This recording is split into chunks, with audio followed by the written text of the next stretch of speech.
Resposta dos espíritos para algumas perguntas.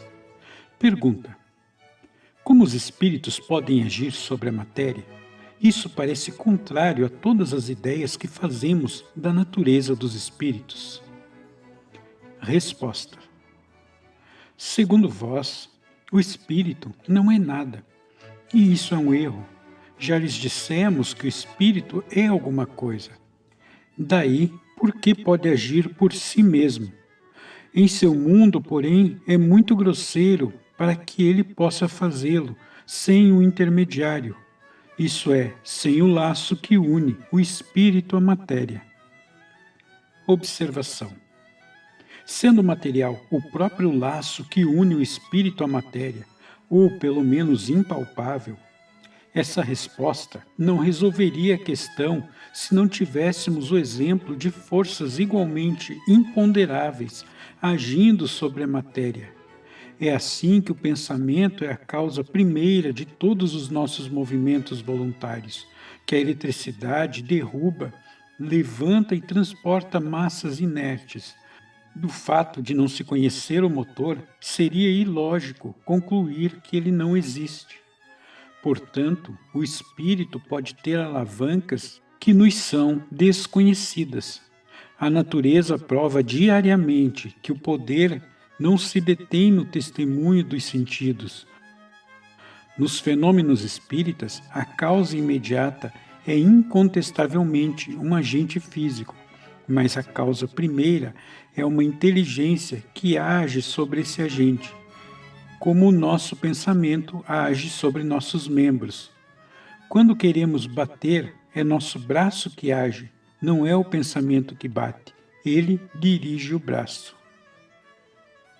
Pergunta: entre os espíritos que produzem efeitos materiais, os que se chamam de batedores formam uma categoria especial ou são os mesmos que produzem os movimentos e os ruídos?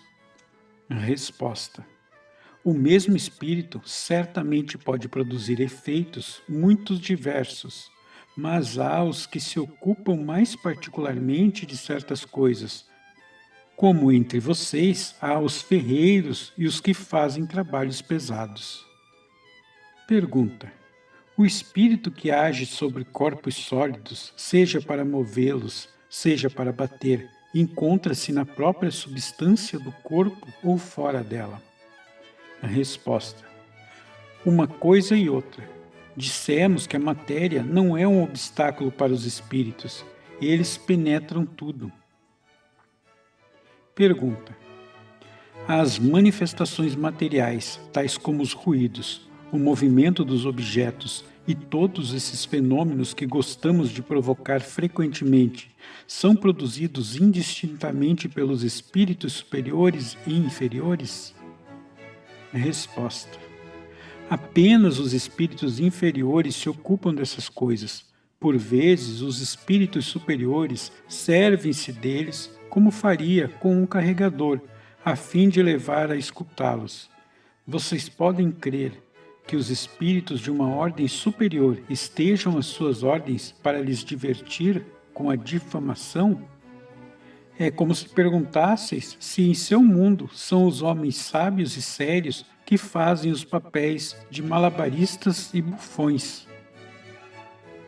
Observação: em geral, os espíritos que se revelam por efeitos materiais são o de ordem inferior. Divertem ou espantam aqueles para quem os espetáculos visuais têm mais atrativos que o exercício da inteligência. De alguma maneira, são os saltimbancos do mundo espírita. Algumas vezes agem espontaneamente, outras vezes por ordem dos espíritos superiores.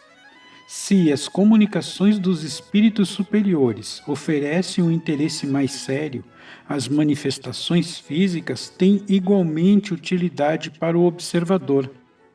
Revelam-nos forças desconhecidas da natureza e nos oferecem o meio de estudar o caráter e, se assim nos podemos exprimir, os costumes de todas as classes da população espírita. Pergunta: como provar que o poder oculto que age nas manifestações espíritas está fora do homem. Não poderíamos pensar que reside nele mesmo, isto é, que age sob o impulso do seu próprio espírito? Resposta: quando uma coisa é feita contra a tua vontade e o teu desejo, é claro que não é você mesmo quem as produz. Porém, frequentemente você é a alavanca de que se serve o espírito para agir, e tua vontade lhe vem em auxílio. Pode ser um instrumento mais ou menos cômodo para ele. Observação: é sobretudo nas comunicações inteligentes que a intervenção de um poder estranho torna-se patente. Quando essas comunicações são espontâneas e estão fora do nosso pensamento e controle, quando respondem a perguntas cuja solução é ignorada pelos assistentes, faz-se necessário procurar sua causa fora de nós. Isso se torna evidente para quem quer que observe os fatos com atenção e perseverança. Os matizes de detalhes escapam ao observador superficial. Pergunta: todos os espíritos são capazes de dar manifestações inteligentes? Resposta: sim, visto que todos são inteligentes. Porém, como há espíritos de todos os graus, tal qual ocorre entre vocês, uns dizem coisas insignificantes ou estúpidas, outros coisas sensatas. Pergunta: todos os espíritos estão aptos a compreender as perguntas que se fazem a eles? Resposta: não. Os espíritos inferiores são incapazes de compreender certas perguntas, o que não os impede de responder bem ou mal. É ainda como entre vocês. Nota: por aí se vê o quanto é essencial se colocar em guarda contra a crença no saber ilimitado dos espíritos. Ocorre com eles o que se ocorre com os homens. Não basta interrogar o primeiro que aparece para ter uma resposta sensata. É preciso saber a quem se dirigir. Quem quer que deseje conhecer os costumes de um povo, deve estudá-lo desde a base até o cume da escala. Ver somente uma classe é dele fazer uma ideia falsa, pois se julga o todo pela parte. A população dos espíritos é como a nossa, há de tudo: o bom, o mal, o sublime, o trivial, o saber e a ignorância. Quem não os tiver observado seriamente em todos os graus, não se pode gabar de conhecê-los. As manifestações físicas fazem-nos conhecer os espíritos de baixa evolução. São a rua e a cabana.